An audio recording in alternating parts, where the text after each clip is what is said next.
पहला शमूएल अध्याय 12। शमूएल का संदेश। तब शमूएल ने सारे इज़राइलियों से कहा, सुनो, जो कुछ तुमने मुझसे कहा था उसे मानकर मैंने एक राजा तुम्हारे ऊपर ठहराया है। और अब देखो, वह राजा तुम्हारे आगे आगे चलता है।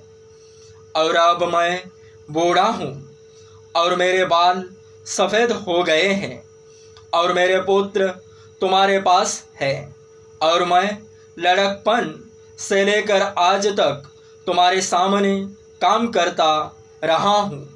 मैं उपस्थित हूँ, इसलिए तुम यहोवा के सामने और उसके अभिषिक्त के सामने साक्षी दो कि मैंने किसका बैल ले लिया या किसका गदहा ले लिया या किस पर अंधेर किया या किसको पीसा या किसके हाथ से अपनी आंखें बंद करने के लिए घूस लिया, बताओ और मैं वह तुमको फेर दूंगा।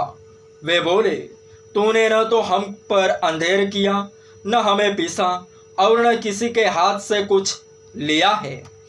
उसने उनसे कहा, आज के दिन यहोवा तुम्हारा साक्षी और उसका अभिषिक्त इस बात का साक्षी है कि मेरे यहाँ कुछ नहीं निकला।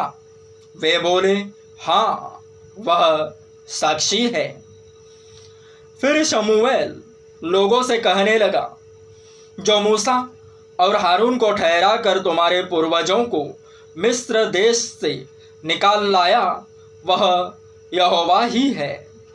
इसलिए अब तुम खड़े रहो और मैं यहोवा के सामने उसके सब धर्म के कामों के विषय में, जिन्हें उसने तुम्हारे साथ और तुम्हारे पूर्वजों के साथ किया है, तुम्हारे साथ विचार करूँगा। याकूब मिस्र में गया और तुम्हारे पूर्वजों ने यहोवा की दुहाई दी। तब यहोवा ने मूसा और हारून को भेजा और उन्होंने तुम्हारे पूर्वजों को मिस्र से निकाला और इस स्थान में बसाया। फिर जब वे अपने परमेश्वर यहोवा को भूल गए, तब उसने उन्हें हासोर के सेनापति सिसरा और पलिश्तियों और मोआब के राजा के अधीन कर दिया और वे उनसे लड़े। तब उन्होंने यहोवा की दुहाई देकर कहा, हमने यहोवा को त्याग कर और बाल देवताओं और अश्तोरेत देवियों की उपासना करके महापाप किया है। परंतु अब तू हमको हमारे शत्रुओं के हाथ से छुड़ा तो हम तेरी उपासना करेंगे। इसलिए यहोवा ने यरूब्बाल, बदान, इब्तहा और शमूएल को भेजकर तुमको तुम्हारे चारों ओर के शत्रुओं के हाथ से छुड़ाया और तुम निडर रहने लगे। और जब तुमने देखा कि अम्मोनियों का राजा नाहाश हम पर चढ़ाई करता है, तब यद्यपि तुम्हारा परमेश्वर यहोवा तुम्हारा राजा था, तो भी तुमने मुझसे कहा, नहीं, हम पर एक राजा राज्य करेगा। अब उस राजा को देखो जिसे तुमने चुन लिया और जिसके लिए तुमने प्रार्थना की थी। देखो, यहोवा ने एक राजा तुम्हारे ऊपर नियुक्त कर दिया है। यदि तुम यहोवा का भय मानते, उसकी उपासना करते और उसकी बात सुनते रहो और यहोवा की आज्ञा को टालकर उससे बलवा न करो, और तुम और वह जो तुम पर राजा हुआ है, दोनों अपने परमेश्वर यहोवा के पीछे पीछे चलने वाले बने रहो, तब तो भला होगा। परंतु यदि तुम यहोवा की बात न मानो और यहोवा की आज्ञा को टालकर उससे बलवा करो, तो यहोवा का हाथ जैसे तुम्हारे पुरखाओं के विरुद्ध हुआ, वैसे ही तुम्हारे भी विरुद्ध उठेगा। इसलिए अब तुम खड़े रहो और इस बड़े काम को देखो जिसे यहोवा तुम्हारी आँखों के सामने करने पर है। आज क्या गेहूं की कटनी नहीं हो रही?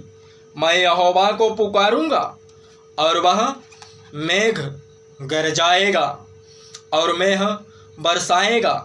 तब तुम जान लोगे और देख भी लोगे कि तुमने राजा मांगकर यहोवा की दृष्टि में बहुत बड़ी बुराई की है। तब शमूएल ने यहोवा को पुकारा और यहोवा ने उसी दिन मेघ गरजाया और मेघ बरसाया और सब लोग यहोवा से और शमूएल से अत्यंत डर गए। तब सब लोगों ने शमूएल से कहा, अपने दासों के निमित्त अपने परमेश्वर यहोवा से प्रार्थना कर कि हम मर न जाए, क्योंकि हमने अपने सारे पापों से बढ़कर यह बुराई की है कि राजा मांगा है। शमूएल ने लोगों से कहा, डरो मत, तुमने यह सब बुराई तो की है, परंतु अब यहोवा के पीछे चलने से फिर मत मुड़ना, परंतु अपने संपूर्ण मन से उसकी उपासना करना और मत मुड़ना, नहीं तो ऐसी व्यर्थ वस्तुओं के पीछे चलने लगोगे जिनसे न कुछ लाभ पहुंचेगा और न कुछ छुटकारा हो सकता है, क्योंकि वे सब व्यर्थ ही है। यहोवा तो अपने बड़े नाम के कारण अपनी प्रजा को न तजेगा, क्योंकि यहोवा ने तुम्हें अपनी ही इच्छा से अपनी प्रजा बनाया है। फिर यह मुझसे दूर हो कि मैं तुम्हारे लिए प्रार्थना करना छोड़कर यहोवा के विरुद्ध पापी ठहरूं।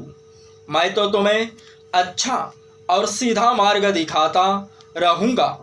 केवल इतना हो कि तुम लोग यहोवा का भय मानो और सच्चाई से अपने संपूर्ण मन के साथ उसकी उपासना करो, क्योंकि यह तो सोचो कि उसने तुम्हारे लिए कैसे बड़े बड़े काम किए हैं।